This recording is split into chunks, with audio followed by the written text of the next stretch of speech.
Boa tarde, rede.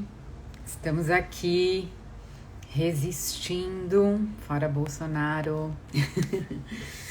Então, vamos fazer mais uma live, dessa vez muito inspiradora. E eu tô inaugurando aqui os selinhos. Para quem quiser contribuir com esse perfil, vocês podem clicar nesse selinho e fazer contribuições. Olha que bacana. Instagram me deu esse negócio aí para ver se a gente tem algum retorno financeiro desse conteúdo que é criado aqui há 4 anos, de forma totalmente voluntária, sozinha, mulherada. E eu vou explicar rapidinho para vocês por que eu estou entrevistando tantas empresas e por que eu estou falando de mentoria em sustentabilidade para empresas. Eu sou consultora, já trabalhei com o Instituto Etos, hoje eu trabalho de forma autônoma e também sou multiplicadora do Movimento por Empresas B.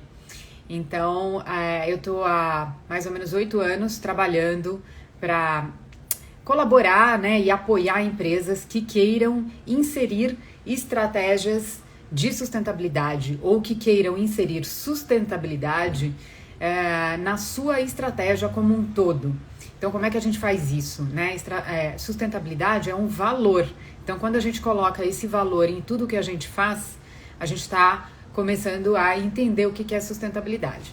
Eu fiz, então, um conteúdo no final do ano que está todo aqui numa pasta, na guia do Instagram. Você encontra lá como mentoria para empresas. Esse conteúdo, ele teve um olhar sobre os indicadores etos, que é uma ferramenta utilizada pelas empresas para poder estar fazendo essa união aí da estratégia com a sustentabilidade. Essa ferramenta foi construída com o Instituto Etos e o Sebrae, conjuntamente.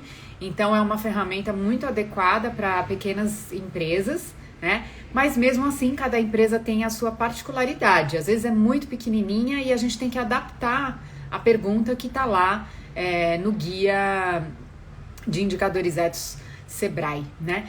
Então, eu fiz uma entrevista, eu conheci a Kainan Alimentos há uns 3 ou 4 anos e a gente combinou aqui uma conversa para ver o que essas perguntas ajudam, né, a empresa, como que elas podem ajudar, quais são as práticas que a Kainan tem.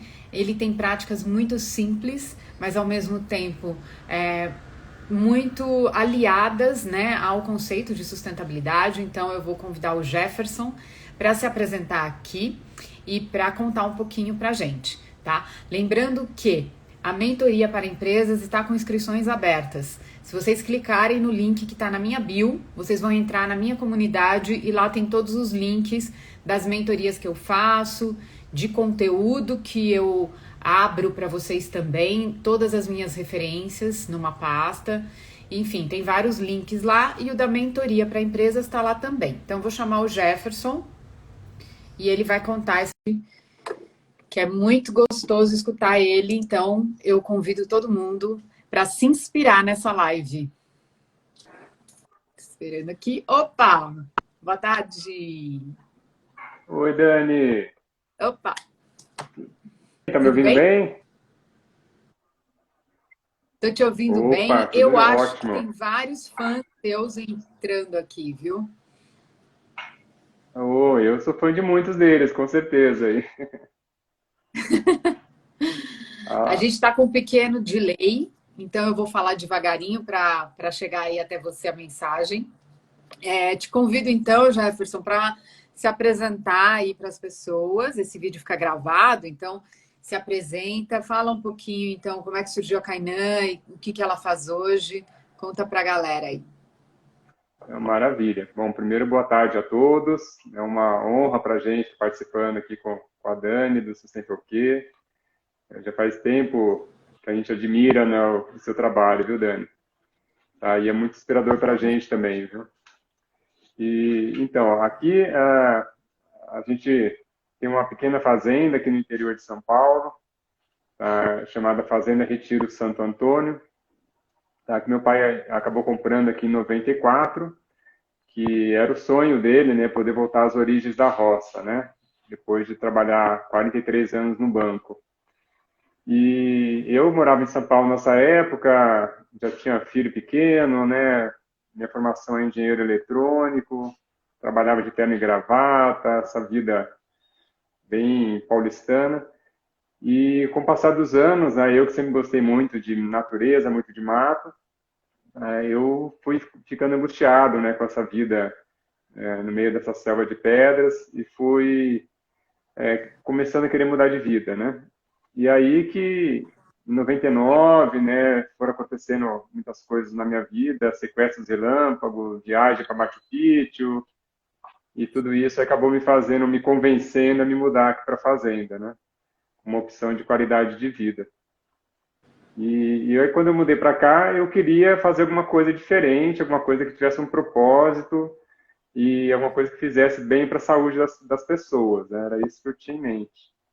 Então, inicialmente, eu mudei para cá para plantar cogumelo shiitake, tá? Essa história acho que você não sabia. Não. E eu fiquei 4 anos plantando cogumelo shiitake, né? Nessa época a fazenda já produzia café e tirava leite também, Uhum. mas meu pai que cuidava, né? E eu fiquei só com cogumelo shiitake, mas depois de 4 anos acabei quebrando com shiitake, tive uma infecção no meu cultivo e todo o meu fundinho de garantia que eu tinha trabalhado anos em São Paulo, perdi tudo, né? E aí, Nossa. para não ter que voltar para São Paulo, a minha saída foi ajudar o meu pai aqui com café, né? Então, em 2004 que começou a minha história com o café. E aí, o café é uma coisa que eu aviso as pessoas, né? Toma cuidado, porque você tomar contato com a cultura do café é uma coisa tão apaixonante que depois você nunca mais sai dessa vida, né? Então, eu comecei, então, em 2004 a conhecer, eu achava tudo muito complicado, mas tinha um administrador da fazenda na época que me ajudou muito, que era o seu Luiz, era aquela pessoa muito sábia, né? De pouquíssimo estudo, mas uma sabedoria incrível. E ele foi meu guru, praticamente, né? Então, e aí começando em 2004, em 2009 a gente já recebeu um prêmio de cafeicultor destaque do Brasil, né? E aí isso aí foi assim meio que o atestado de que a gente estava no caminho certo, né? E o Kainan só veio nascer em 2015, né? Então até o Kainan nascer, muita água rolou por baixo dessa ponte aí. Acho que é legal você contar essa história de como que nasceu a marca. Então, quando eu mudei para a fazenda, né, meus pais já faziam muitas ações aqui na parte social, com as crianças, com as famílias dos funcionários aqui. Minha mãe é muito religiosa, né? Então ela já organizava, né, uma comunidade religiosa aqui com os vizinhos. E quando mudei para cá, eu comecei a olhar mais a parte ambiental, né? Que eu também não conhecia nada tecnicamente de legislação, né? Fui começar a estudar. E aí fomos cuidando, né, das nascentes, né? Como a gente tinha gado na época, o gado entrava em todas as nascentes. Então foi um trabalho grande, de muitos quilômetros de cerca. Plantamos até hoje mais de 9 mil mudas de árvores nativas, né? Já protegemos as 8 nascentes que temos aqui hoje. E toda a parte de resíduos da fazenda, isso não tinha nenhum cuidado, né? Então a gente teve que fazer todo um trabalho, né? De dar o destino adequado para cada tipo de resíduo. Isso depois a gente pode contar melhor, né? Como que funciona. Porque na cidade a gente aperta a descarga e nem se preocupa para onde vai, né? Aqui na roça a gente tem que construir a nossa fossa, né? É uma solução, cada um tem que fazer a sua, né? E aí, com o passar dos anos, fomos fazendo essas várias ações para ir arrumando a propriedade. E quando chegou em 2014, como a gente já tinha, né, muitas relações, né, nesse ambiente aí de sustentabilidade, a gente foi convidado para um projeto da FGV em parceria com a Apex. Escolheram 10 pequenas e médias empresas do Brasil que produziam algum produto ou prestavam algum serviço sustentável. Era um projeto chamado ICV Global, tá? Que eu e minha esposa participamos por 9 meses, indo a São Paulo, ficando 2 a 3 dias por mês em São Paulo, né? E foi uma imersão, né? Num verdadeiro ecossistema assim, de sustentabilidade, né? E aí, assim, é que dá orgulho para a gente ser brasileiro, porque o que a FGV e a Apex fizeram com a gente, com essas 10 empresas, foi uma coisa absurda. Então, ajudaram a gente a enxergar que o que a gente fazia não era um café que na época era certificado, não era um café que era bom para o meio ambiente, né? A gente fazia um café sustentável. E nos ajudaram a materializar isso, né? Que era uma coisa muito difícil para a gente contar para as pessoas o que a gente fazia. Então, eles acabaram nos convencendo que a gente precisava lançar uma marca, que era através de uma marca própria, que o consumidor é quem iria valorizar esse nosso trabalho, né? Porque até então a gente vendia o nosso café para exportadores, né? Então, ganhava alguns centavos a mais no café por conta desse ser certificado, mas quem dá realmente o valor a isso, quem patrocina cada ação que a gente faz aqui na fazenda é o consumidor final.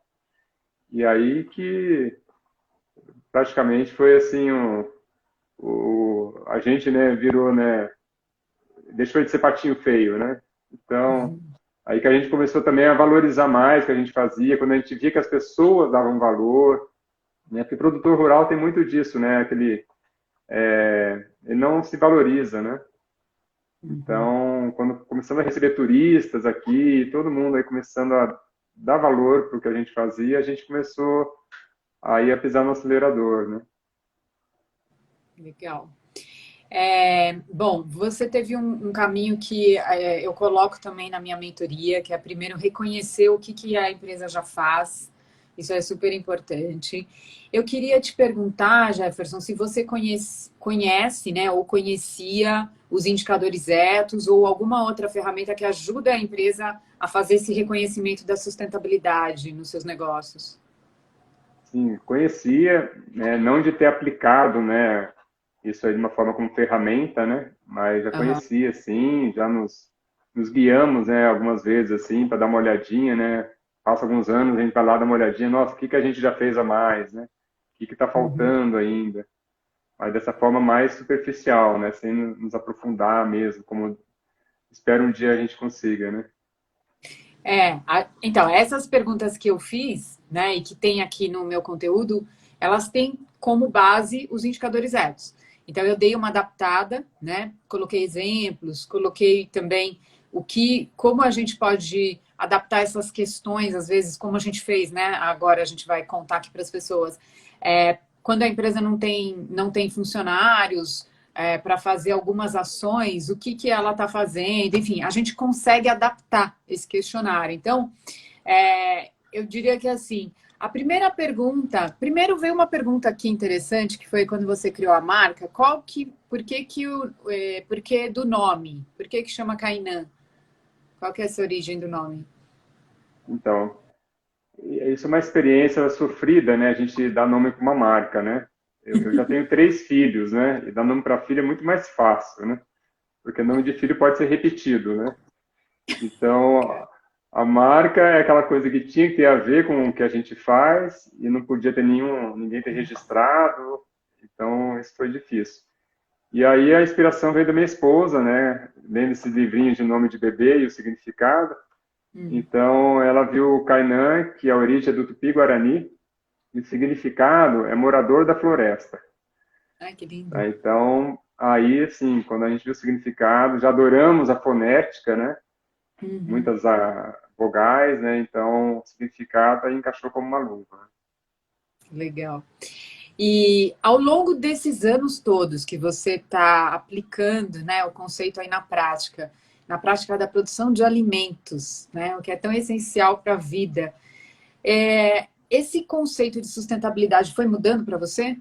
O que ele significa hoje? Então, foi mudando, né? No início, a gente não tinha a menor noção, né? Que a gente estava fazendo algo que seria um conceito de sustentabilidade. A gente foi, na verdade, corrigindo as coisas erradas da fazenda, conforme a gente foi conhecendo a legislação. Um grande, assim, aprendizado para mim foi quando a gente começou a se preparar para certificar a fazenda.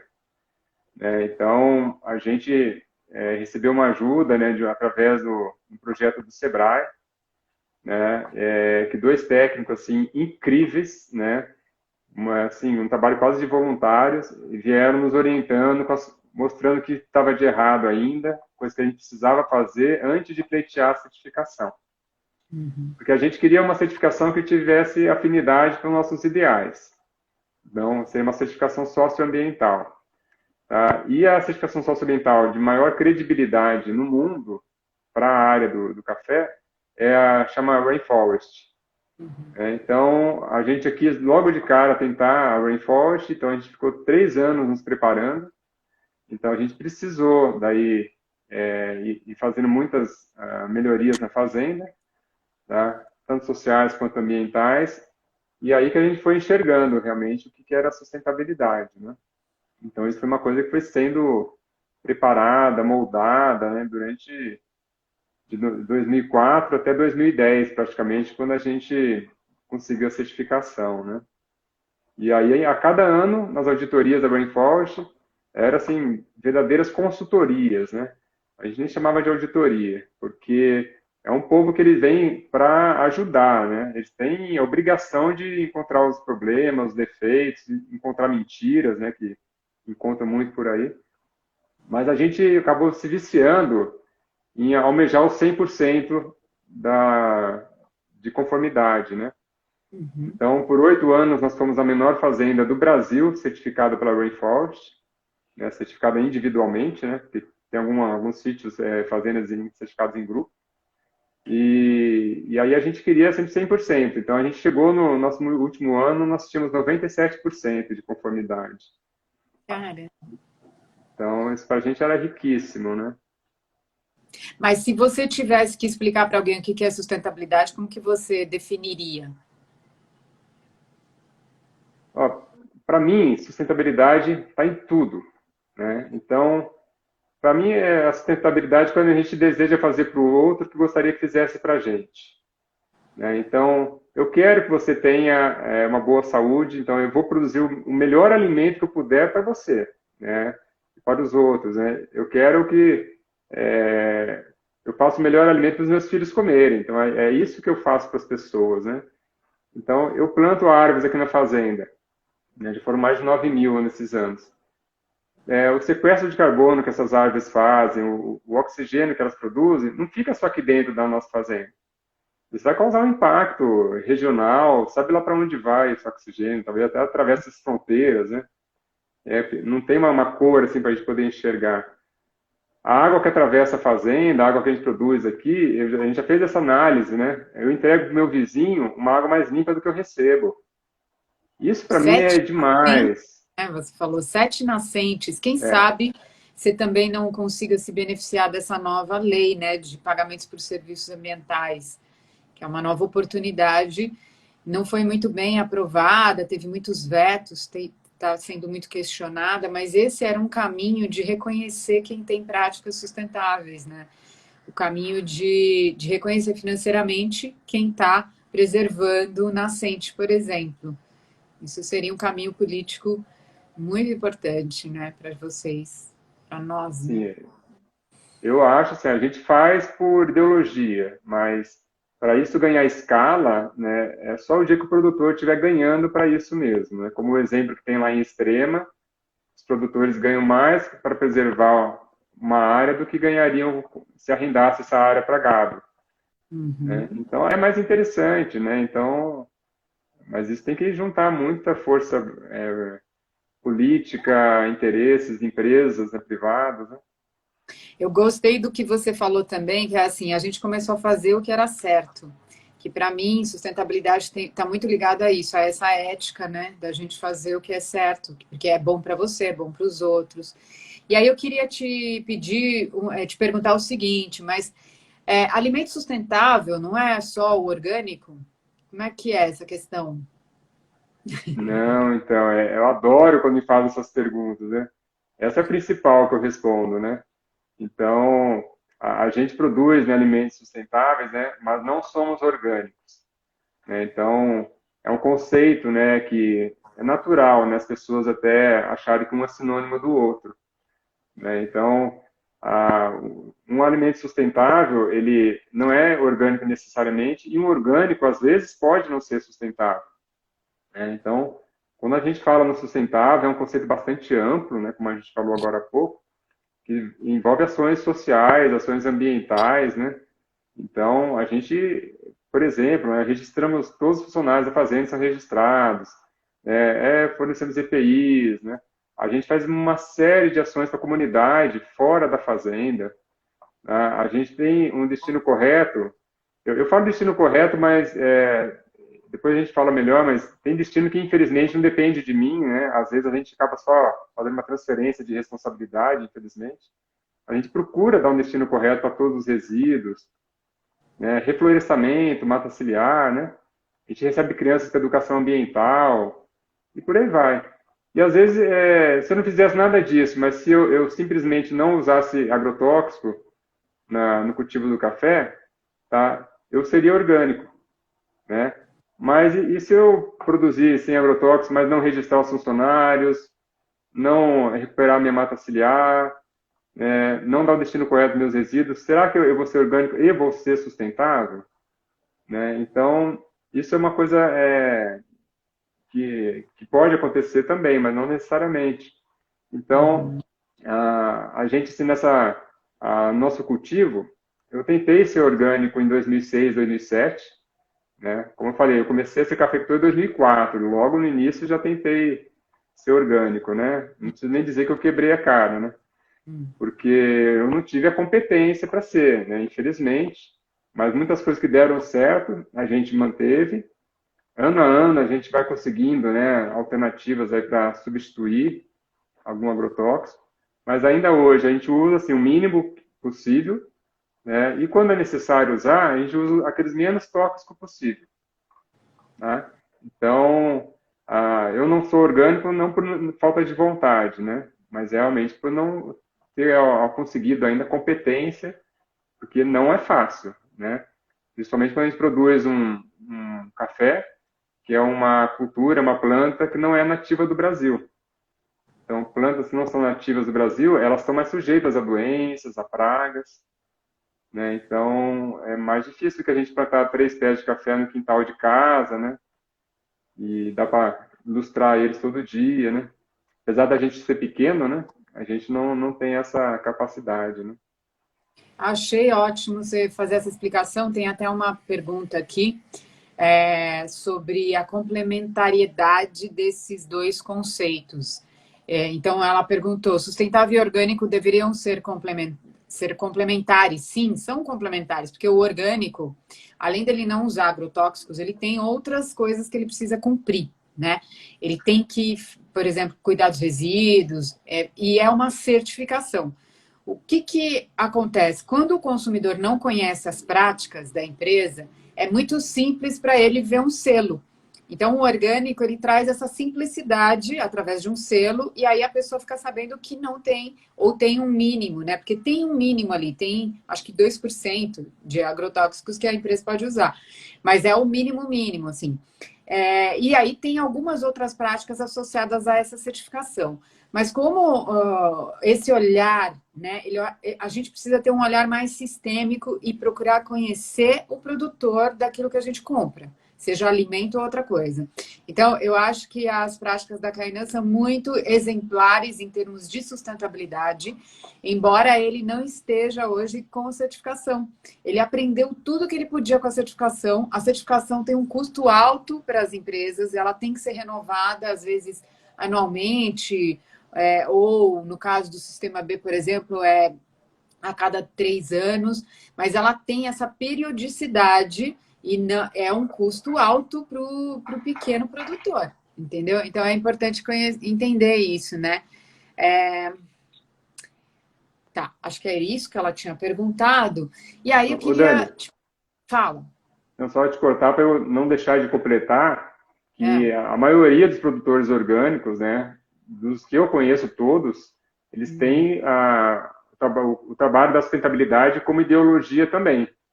Então, a maioria dos orgânicos são sustentáveis. Eu tenho essa impressão, tá? Então, porque já é uma coisa de ideologia, tá? Então, eu Uhum. não queria deixar de registrar isso, porque ninguém compete com ninguém, né?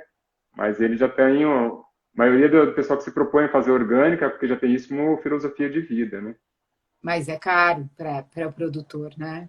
Não é um custo que é simples para qualquer um absorver. Acho que é importante as pessoas entenderem isso. E o processo também, né? Eu imagino assim, você tentando ser orgânico desesperadamente ali, e o teu vizinho deixando escapar, por exemplo, um agrotóxico a uma distância que a água chega com agrotóxico na tua fazenda. Isso também é importante a gente entender. O processo, às vezes, eu compro, por exemplo, alimento da fruta imperfeita. E eu converso muito com eles, né? Muitos produtores ali estão tentando se certificar, mas ele está nesse processo de ir tirando aos poucos, de ir fazendo toda essa adaptação na produção. E aí tem aquilo que você falou, às vezes é uma espécie nativa, ok, ela se adapta, às vezes não é. E aí a gente tem esses outros caminhos ainda até que a adaptação aconteça, né? Então, acho que Sim, é bom a gente aproveitar para dar esse esclarecimento, né, sobre isso. sim. E até um Então, grande exemplo, né? Só ah, para dar um exemplo assim, até onde a gente chegou aí, né? Eu tentei usar até homeopatia no café, né? Na minha sim, você tentativa de falou. ser orgânico, né? Então, a homeopatia assim, é o melhor exemplo que eu tenho para dar, né? A Ah, homeopatia ela é incrível para a agricultura porque a gente pode a gente mesmo preparar aqui o nosso produto. Então, assim, a pegada de carbono é zero, né? Eu não tenho nem que comprar um produto orgânico que vai ser transportado. Eu produzo aqui na fazenda mesmo. E a gente fez os preparados, as tinturas mães, né?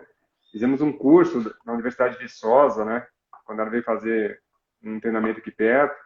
E a gente preparou e a gente fez uma parte do café, a outra parte não. E a gente via que na parte que a gente pulverizou a homeopatia, tinha um melhor controle da ferrugem, que é uma doença causada por fungos no café. E na outra parte estava com mais ferrugem, onde eu não tinha feito. Acontece que era uma melhora, tinha menos onde eu fiz a homeopatia, mas assim, bem longe de eu poder manter daquele jeito, né? Porque tinha muita presença. Então, para a homeopatia funcionar bem, né, na agricultura, no caso do café, ela tinha que ser aplicada todo dia. Então, a pulverização, aqui apesar da gente ser pequeno, ela é feita com trator, né? Então, se eu tivesse, por exemplo, 10 tratores, né, aqui eu conseguiria daí aplicar todo dia, né? Agora, e a quantidade de óleo diesel que eu ia queimar, e o tanto que eu ia compactar o solo, tá? Eu aí seria orgânico, mas deixaria de ser sustentável, né? Então, quando você me perguntou o que é sustentabilidade para mim, é isso a sustentabilidade, tá? Chega uma hora que eu tenho muitos conflitos no dia a dia. Nossa Senhora, talvez a gente fale de uma meia dúzia aqui hoje. E esse é um deles. Bateu na trave, eu tenho que escolher em ser orgânico e ser sustentável, eu vou ser sustentável. que Tá? difícil. É isso que eu acho que a gente precisa entender, que a sustentabilidade, ela é uma fórmula muito complexa. É isso que você está falando, né? E eu não posso olhar só uma coisa, eu tenho que ter um olhar sistêmico. Então, você está mostrando com esse exemplo lindo aí. E aí, como é que você vai passando isso para as pessoas que trabalham com vocês? São 10 pessoas hoje, né? Que você tem na Sim. fazenda, eles moram aí. Conta essa história, como é que você vai passando no dia a dia esses conceitos para eles entenderem? Putz, tem tanta coisa que você faz aí que é super legal. Então, aqui na fazenda, né, a maioria do pessoal trabalha e mora aqui na fazenda, né? Nas fazendas mais antigas tem as casas dos funcionários, que é chamada colônia. Então, as colônias hoje, né, na maioria das fazendas, pelo menos fazendas maiores aqui da nossa região, estão todas vazias, né, por conta já da legislação trabalhista, hoje é muito rigorosa, é difícil depois de dispensar um funcionário e ele sair da casa, então tem muito problema aí, que aí os fazendeiros foram deixando de dar moradia para os funcionários.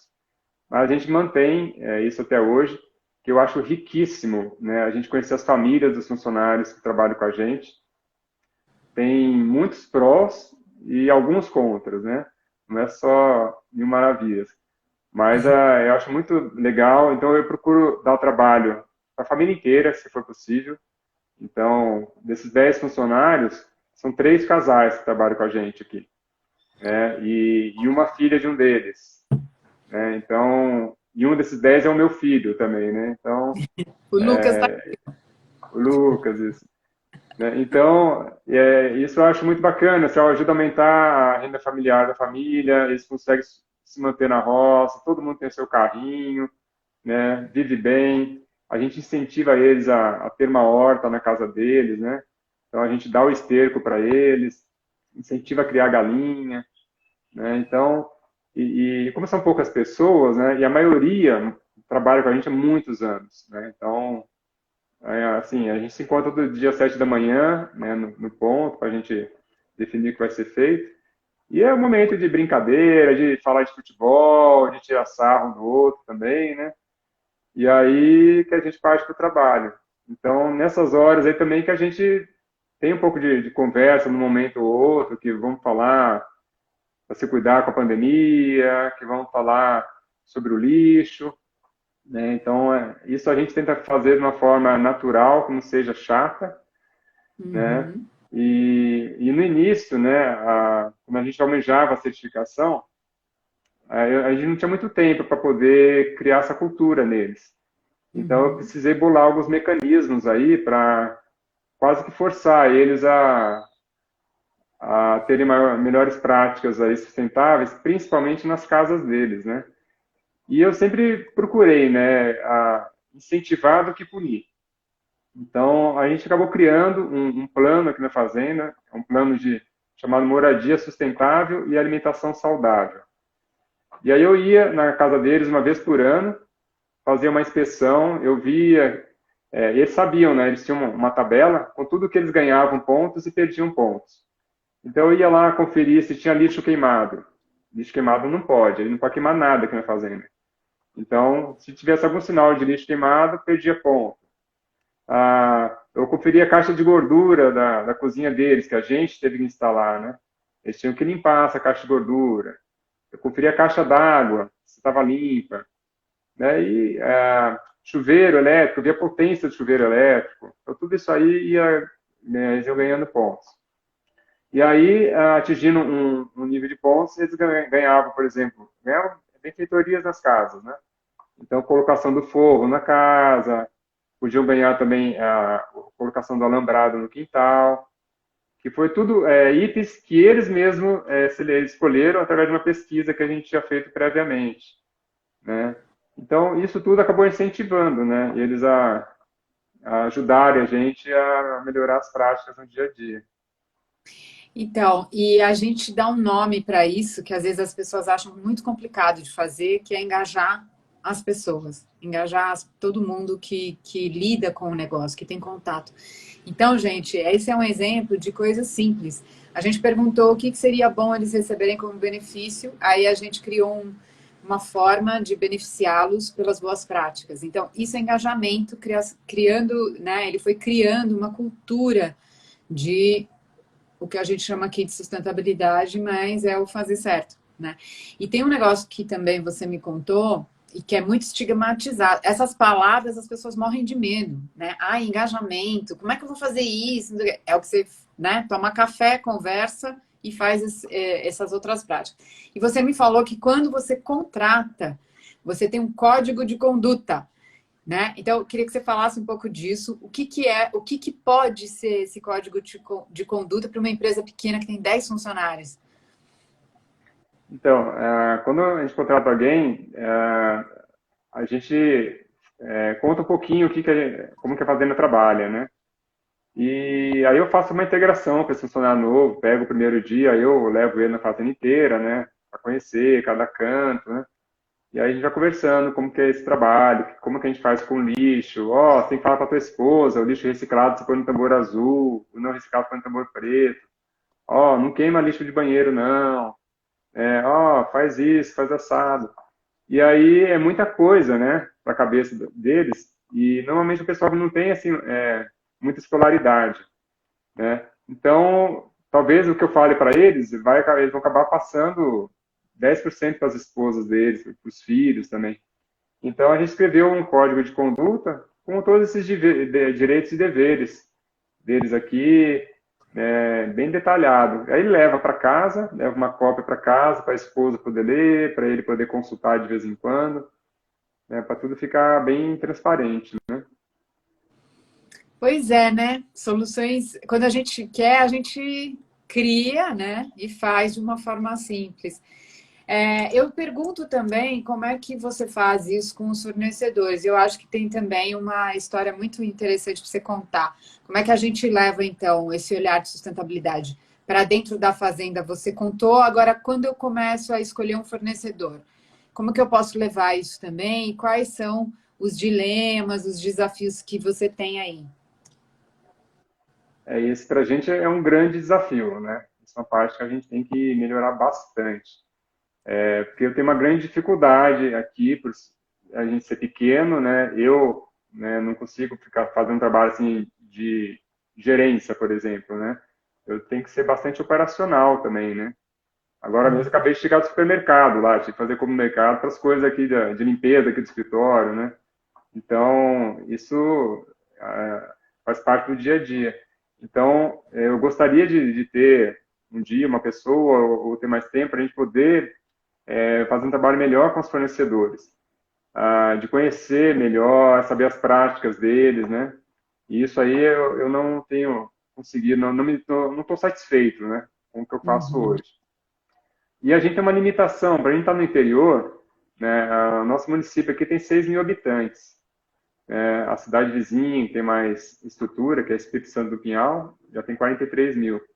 Mas mesmo assim, não temos como ter todos os fornecedores, né, aqui na vizinhança. Então, é necessário ter alguns um pouco mais distantes, que aí a gente já fica um pouco mais ressabiado, né, quando precisa depender de algum mais distante. Porque esses que estão aqui no nosso município ou no vizinho, a gente, como é uma cidade pequena, a gente conhece todo mundo. Então, a gente conhece quem são os filhos dele, a gente conhece os pais, muitos, às vezes, os filhos estudam com os meus filhos, né? Então, a cidade pequena, a gente sabe todo mundo que é bom e todo mundo que é ruim. Então, e principalmente os ruins ficam famosos, né? Então, aqui a gente sabe quem é ético, né, quem é desonesto, né? Isso a gente acaba daí, com o passar dos anos, já tendo essa rede de relacionamentos aí bem lapidada, né? Para esses fornecedores do dia a dia, que eu digo, né?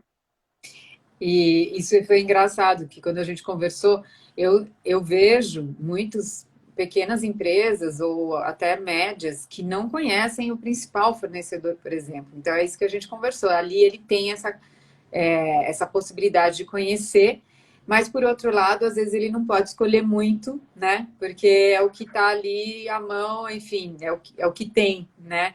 Então, tem esse desafio que eu tenho certeza que daqui a alguns anos, quando eu conversar com o Jefferson, ele vai falar: lembra daquele negócio dos fornecedores? Eu inventei um negócio aqui simplesinho e tal, e tá melhorando, tenho certeza. Espero ter essa inspiração logo, viu, Dani? Bom, tem uma outra pergunta. Só as palavras difíceis aqui, o Jefferson traduzindo em ações simples, né? Uma outra pergunta que eu faço é sobre governança. E aí eu dou um exemplo de ter uma caixa de. Tem um canal de denúncias. Eu falo, né, da possibilidade das pessoas poderem fazer contato com a empresa e às vezes alertar, né, sobre algo errado que está acontecendo e que o empresário não está vendo. E aí o Jefferson também me contou uma coisa que ele faz ali na fazenda e que tem a ver com esse indicador aqui. O que é que vocês fazem aí? Além do Então, no código de início, conduta, né, na contratação, você tem mais duas práticas aí. então a gente colocou até uma caixinha de sugestões, né? Isso foi até uma um conselho, né, do pessoal das certificações no início, mas o pessoal da roça é muito acanhado, né? Então, assim, acho que até hoje eles colocaram 3 sugestões lá, né? Então, e aí a gente vai vendo no início toda semana, você vai olhando se tem, depois você vê que nunca tem, você acaba olhando às vezes uma vez por mês, né? E aí, quando você vê, às vezes já tá até velha, né, a sugestão deles. Mas a gente deu retorno para todas, né? tentamos atender na medida do possível, né? Mas aí a gente vê que esse sistema não funcionava, né? Por uma questão cultural deles. Então, no dia a dia mesmo, o que funciona aqui para a gente na fazenda é a rádio peão mesmo. Né? Então, tem sempre uns que são mais extrovertidos do que outros, mais brincalhão. Então, aí fala, o fulano acha que se você fizesse isso, isso ia melhorar. Ó, o fulano disse que acabou o papel higiênico no banheiro, lá na cocheira. Então, às vezes eu tenho que saber uma coisinha dessa através de um terceiro, né? E coisinhas assim depois mais da rotina da fazenda, né? Então, a gente tem que estar com a antena ligada aí para estar recebendo essas sugestões, né? Mas isso é um problemaço em outras empresas, que as pessoas não se sentem à vontade para falar. Tem que ter pelo menos um, né, um locutor aí da Rádio Peão e tal. E se ele se sentir à vontade, a coisa vai chegar até você, mesmo que não tenha nada na caixinha, né?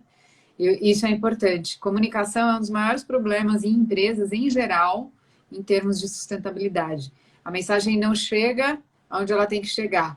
E nesse caso, essa interação que você faz, né, de estar muito próximo, de deixar o ambiente informal e tudo, faz com que eles estejam à vontade para falar, mesmo que não tenha na caixinha nenhuma sugestão. E tem também um plano de salário, né? O que eu achei também incrível para uma empresa tão pequena, esse programa que você criou aí de benefício também. Fala um pouquinho dele.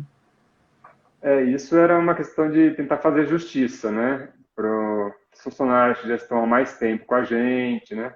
Para aqueles que têm maior escolaridade. Então, às vezes, tem funcionários, dois, que fazem a mesma função, né? Só que um estudou até a oitava série e o outro abandonou a escola na quarta. Um já está com a gente há 15 anos e o outro entrou há 2 anos, né? E faz a mesma função. Então, antes eles recebiam o mesmo salário. Então, esse plano de salário a gente veio tentar fazer justiça. Então, quem trabalha mais tempo com a gente vai ter uma gratificação anualmente no seu salário. Quem tem mais escolaridade, quem tem mais cursos, curso de motosserra, curso de trator, e às vezes tem tratorista antigo meu que já fez acho que 5 ou 6 cursos de trator já, porque tem as reciclagens. Mesmo que seja o mesmo curso, ele ganha uma gratificação a mais no salário dele quando ele repete o curso.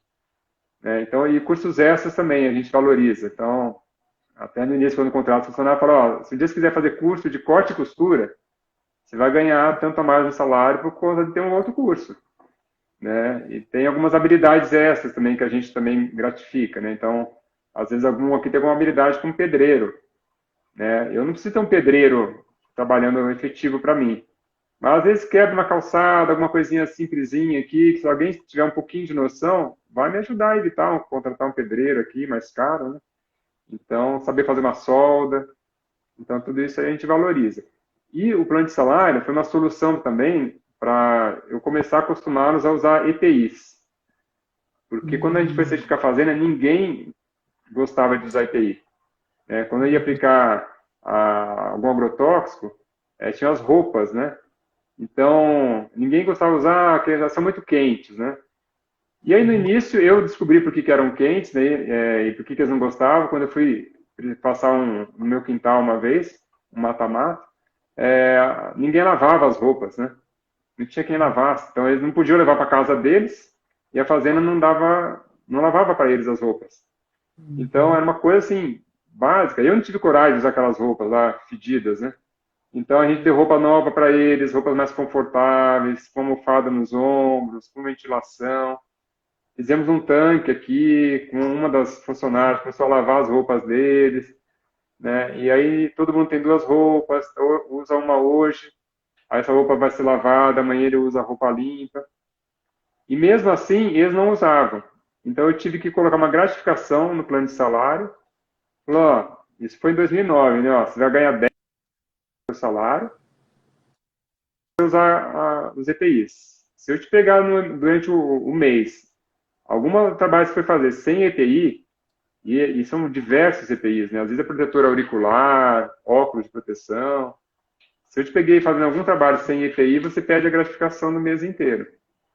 E aí, no começo, foram, assim, várias chamadas de atenção, tive que cortar por muitos meses de vários, até eles irem acostumando, né? E isso ajudou bastante. Então, tem hora que tem que mexer no bolso mesmo. Muito bom. Bom, que mais? Eu perguntei outras práticas de gestão. Você falou um monte de coisa, mas tem uma que você falou sobre. Eu acho que cabe aqui você falar um pouquinho das ações sociais, que vocês estão muito engajados. E tem um negócio muito lindo que eu queria que você falasse, que é essa assim, tua atuação cidadã, né? Porque eu nem consigo imaginar o seu dia a dia com tudo isso que você está me contando, na verdade.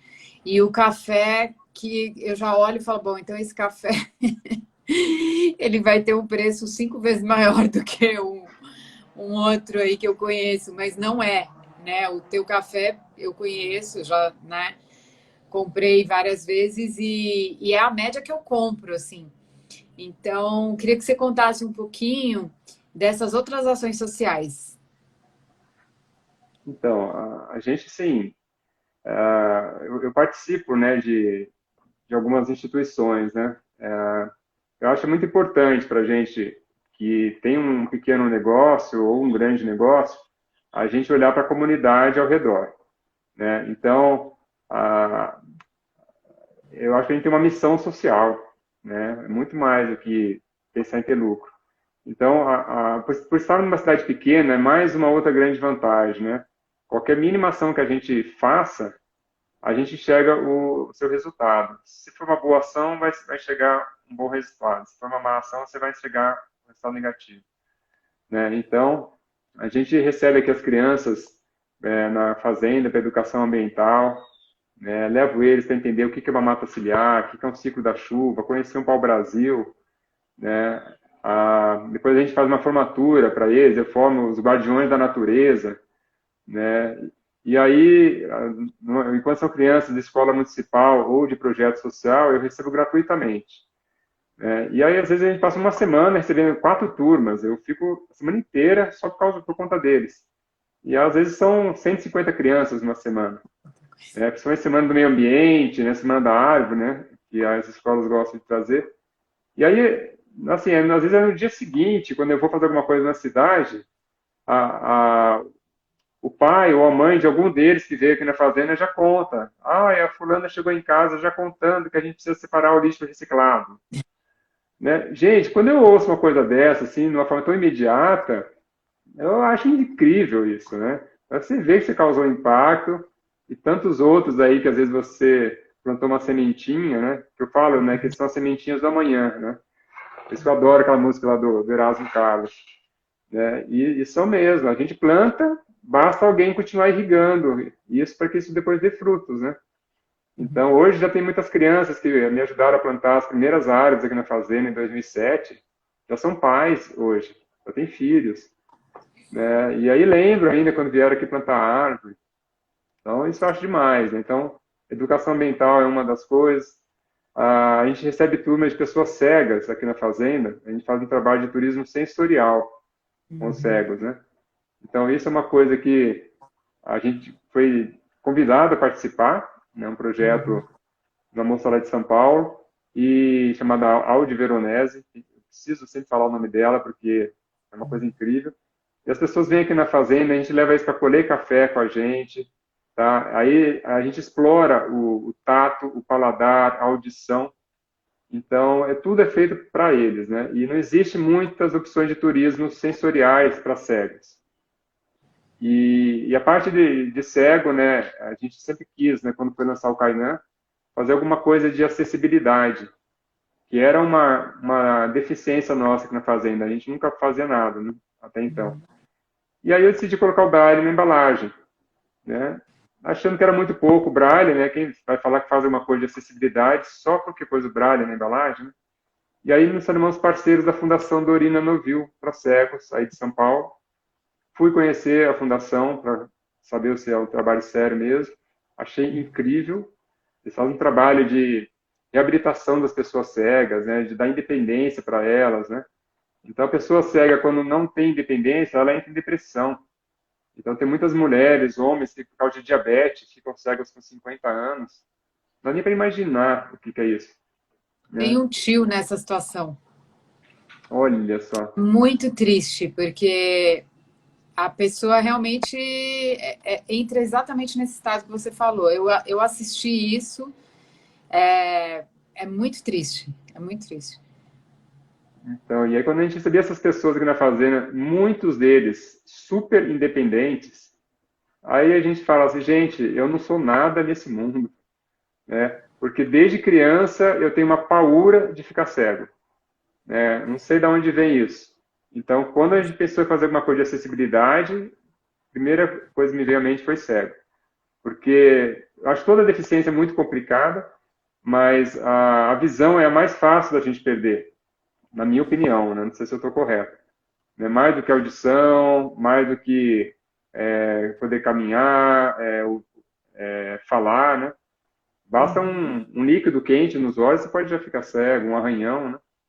Uhum. Então, e aí a gente foi criando esse carinho muito grande para as pessoas com deficiência visual, né? E além da Fundação Dorina, né, a gente também participa aqui de uma Fundação de Amparo ao Menor do nosso município, que eu fui convidado aqui pelo padre da paróquia a fazer parte em 2017, né? E a fundação tem uma fazenda, né, que foi doada para essa finalidade, e aí a fazenda que gera receita dos projetos sociais.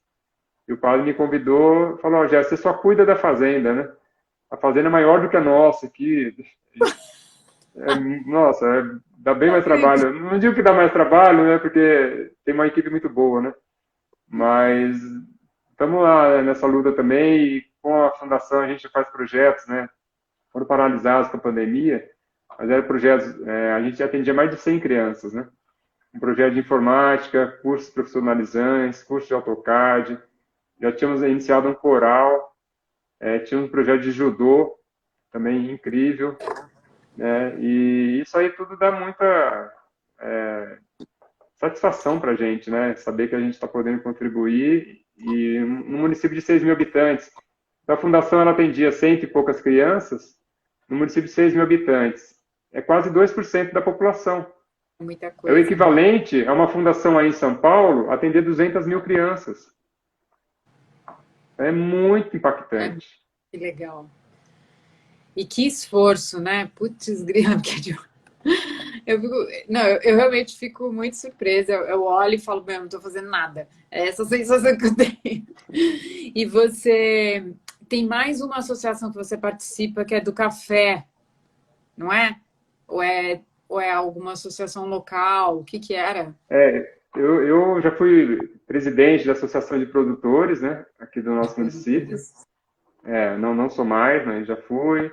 Ajudei a criar o Conselho do Meio Ambiente também, aqui no nosso município. Fui presidente também por um mandato, né? Então, o município aqui ele era muito carente, né, de estruturas, né, da sociedade civil para poder se organizar melhor, né, nossa comunicação, né, com o poder executivo, né.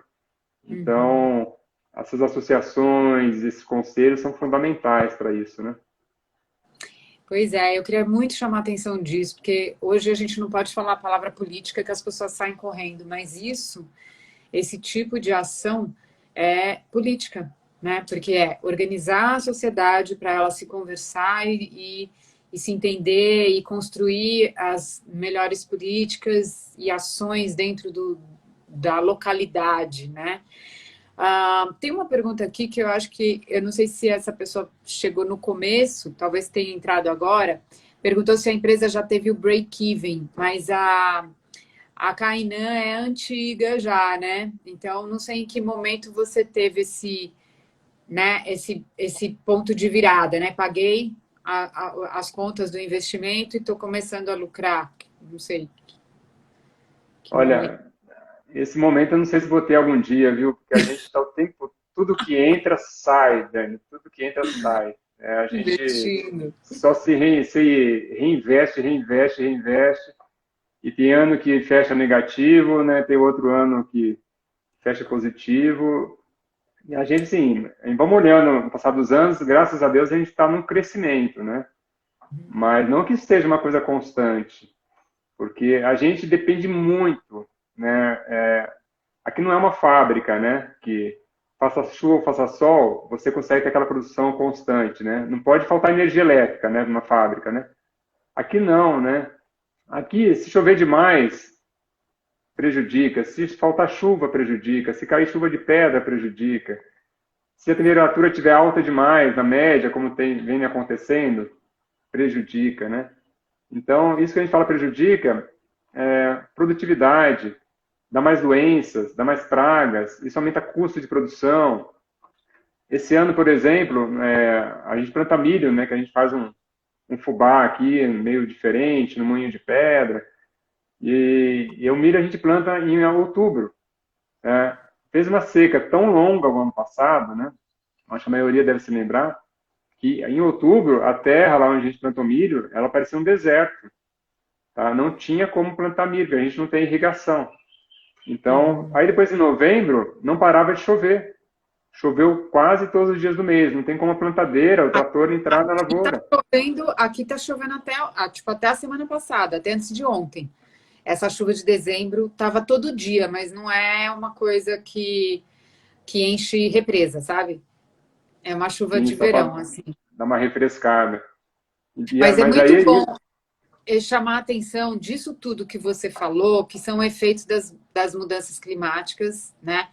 Antropogênicas, que a gente fala, né? Que a gente está provocando na Terra. E hoje é o dia da conscientização, né? Das mudanças climáticas, pelas mudanças. Então, olha o quanto isso é importante. Essa mudança do regime de seca e chuva. E aí, o que o agricultor que não tem irrigação faz? Chora, né? Chora para ver se pinga lá na plantação, porque não tem para onde correr, né? E exatamente, a gente, você falou de mil coisas que estão associadas à mudança climática. Quando você não deixa, por exemplo, seus funcionários queimarem o lixo, isso está super associado, né? Na cidade é o segundo fator de alteração das mudanças climáticas. O primeiro é transporte e o segundo é lixo. Não, onde você está, provavelmente o motivo seja outro, né? Seja essa mudança do uso da terra mesmo, tipo monocultura ou agrotóxicos, ou colocar o boi, né, para pastar ao invés de ter vários cultivos, desmatar, perder as nascentes, essas coisas aí que estão mais envolvidas na área rural, né? Mas super importante isso. Não sei, eu te cortei para caramba, mas não, tá só completando.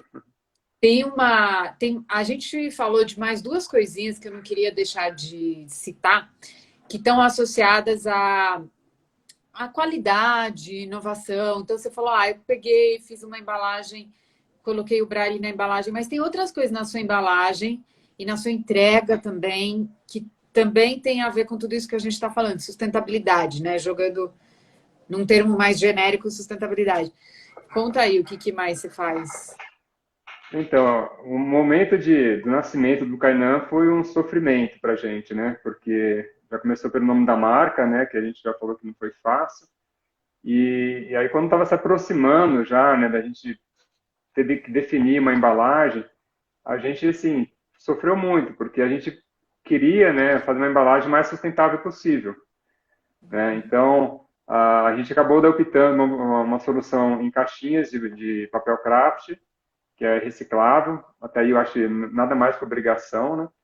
Mas a gente queria que fosse papel que fosse comprovado, né? Que não viesse de mata nativa, matéria-prima. Então a gente quis usar um papel certificado pela FSC, uma certificação, né, específica para isso. A gente foi estudar o que mais a gente podia fazer, aí vimos que tinha a opção de usar tintas não tóxicas. São tintas que não têm metal pesado. E a opção do Braille, que era a nossa primeiro passo para a acessibilidade.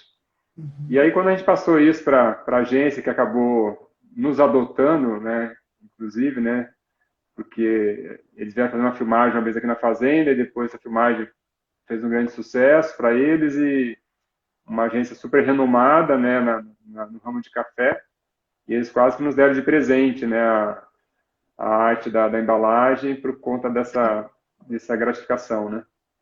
E aí, quando eu contei para eles o que eu queria, então, né, esses três pontos da embalagem, eu acho que bateu um arrependimento neles, né? E fala, puxa, eu achei que ia ser mais fácil, né? E aí eles fizeram uma pesquisa com todas as gráficas que eles conheciam, e na época só tinham duas gráficas, né? A nível Brasil, né, que eles conheciam, que tinham poderiam fazer essas três coisas na embalagem, né? O FSC, tinta não tóxica e o Braille. Então, essa nossa embalagem vem numa gráfica lá de São Lourenço, né, que fica um pouco distante da gente, é em Minas Gerais, mas para a gente foi incrível, né? E aí, depois, quando chegou o momento da gente estudar a entrega, né, do Kainan, nosso mercado principal era São Paulo, né? Que eu morei muito tempo lá, como eu conhecia bem os principais pontos. E aí a gente falou, bom, agora eu coloco essa aí para o café super sustentável, numa embalagem sustentável, aí põe no caminhão a diesel agora, leva para São Paulo, né? Ou lá em São Paulo fica andando no caminhão a diesel, naquele trânsito, né? Então a gente acabou daí no evento que a gente se encontra de vez em quando, né? Sustainable Brands. É um evento incrível, né? Uma feira, acho que o maior evento de sustentabilidade do planeta, né? Acontece em mais de 10 países. E na edição dos Sustainable Brands, não sei se foi 2015, 2016, lá no Rio de Janeiro, a gente conheceu uma empresa que faz entregas de bike em São Paulo, né? Hoje, essa empresa deve ser acho que a terceira maior do planeta. Eles têm mais de 200 ciclistas, chama Carbono Zero, é um grande parceiro.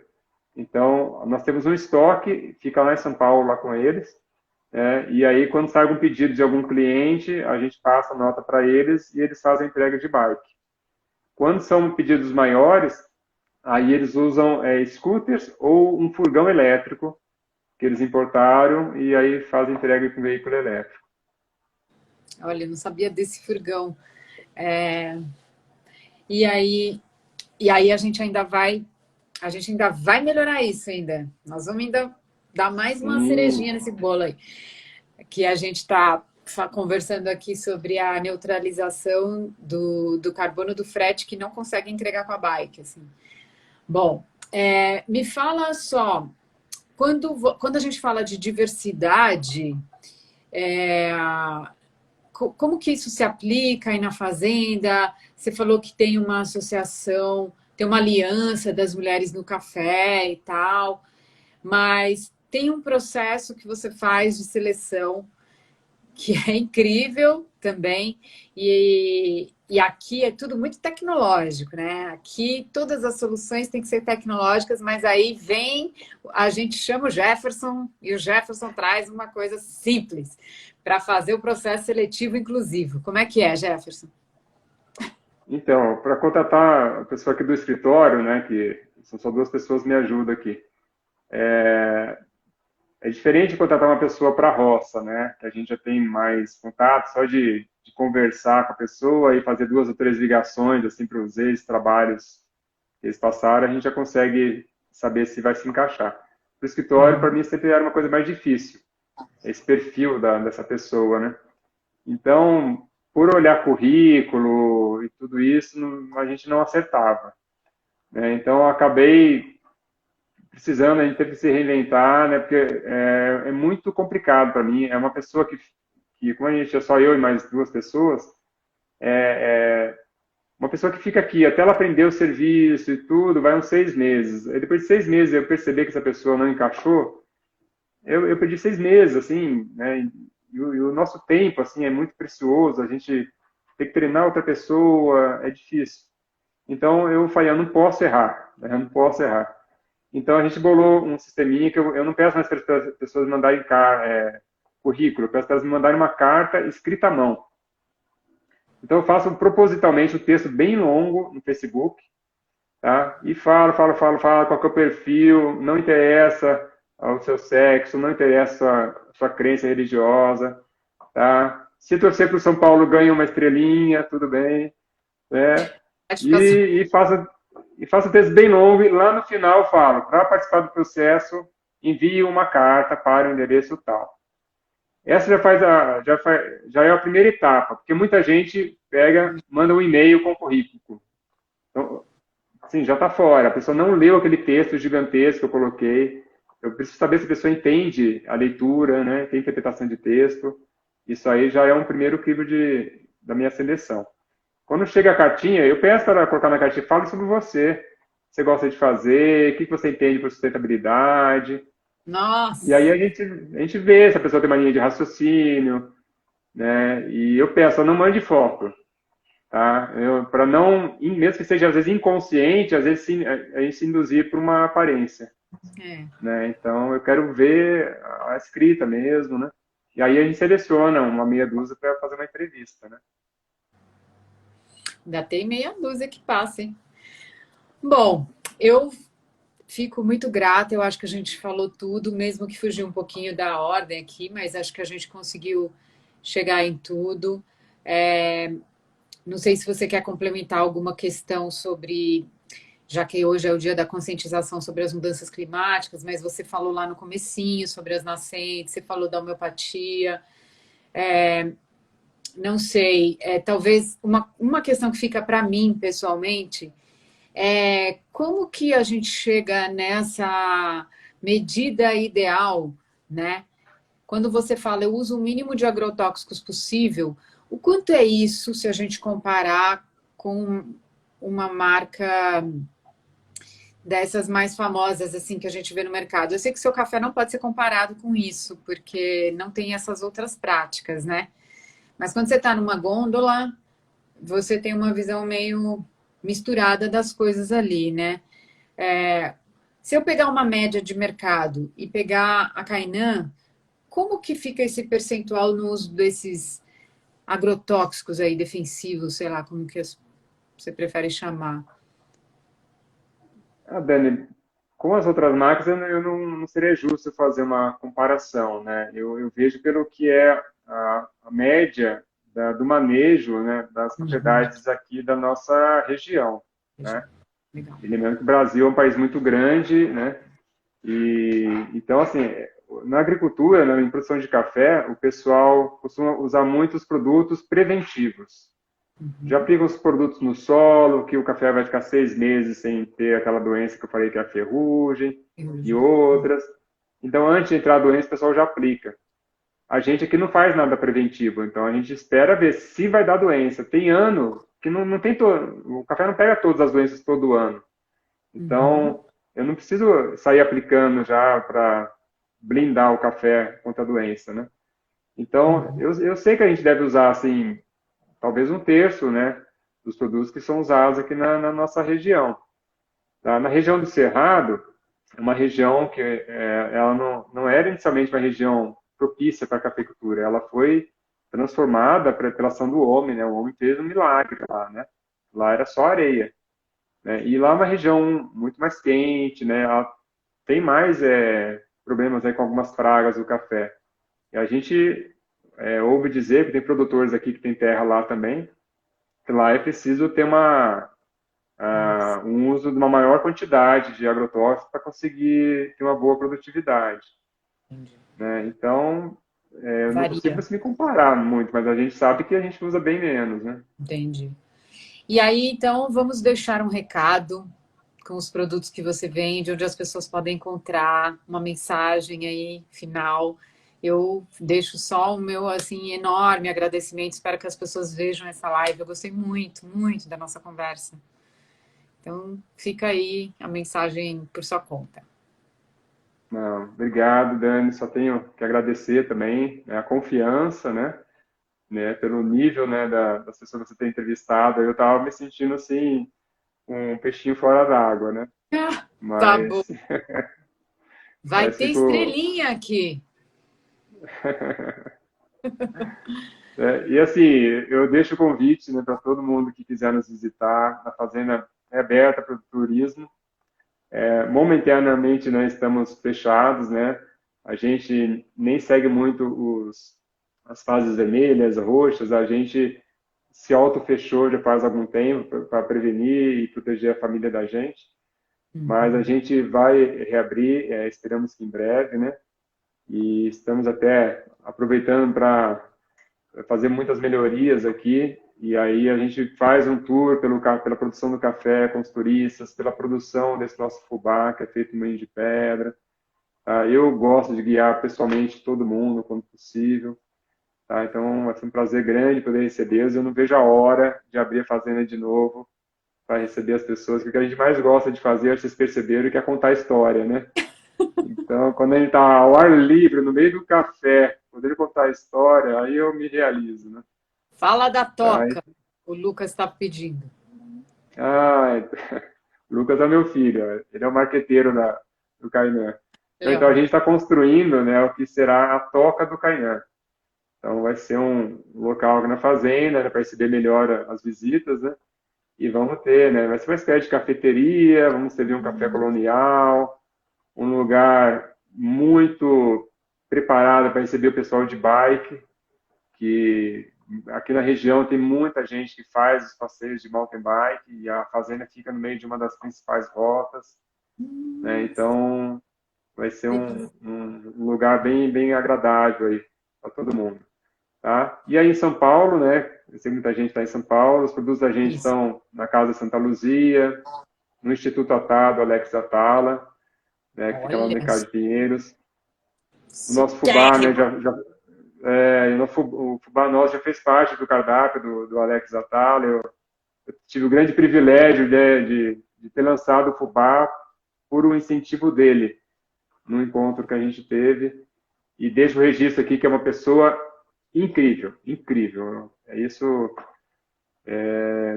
não é nada da estrela que muita gente pinta, né? Então tem que agradecer muito a ele também. Né? E aí temos a nossa loja virtual, né, lá no nosso site, né, para o pessoal poder conhecer. Então é isso.